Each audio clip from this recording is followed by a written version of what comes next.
मकरंद दादा, आपलं कोकणामध्ये जे आपण गौरीच्या वेळी वंशाचं गीत गातो त्याचा अर्थ काय? मित्रा, त्या वंशाचा अर्थ असा आहे की तो शास्त्रानुसार गायला जातं. आपले पूर्वज गायचे, आपल्या आजी आजोबा गायचे, आमची आजी अजून गातं, ज्याच्याकडं मी गाणे शिकले ते आजी.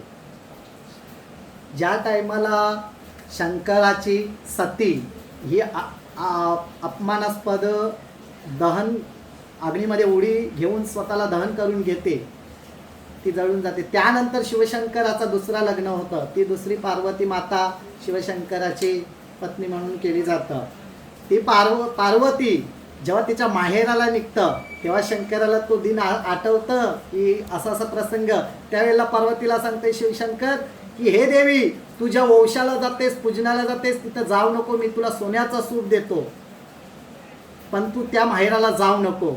पण पार्वती हट्टी लावते, मी कांबीचा सूप घेणार. म्हणजे बांबूच्या कांबीपासून सूप तयार केलं जातं आणि त्याच्यापासून तो वंसादेवीचं पूजन केलं जातं.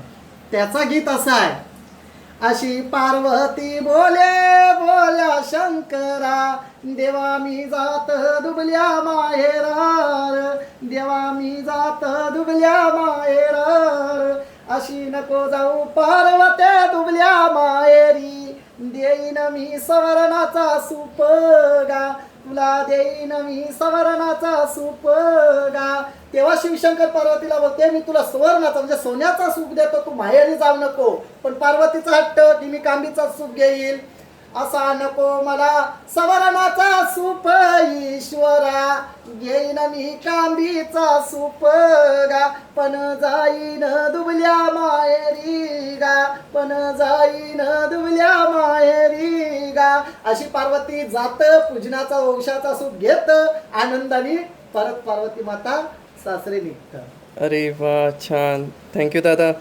जय एकविरा. जय एकविरा.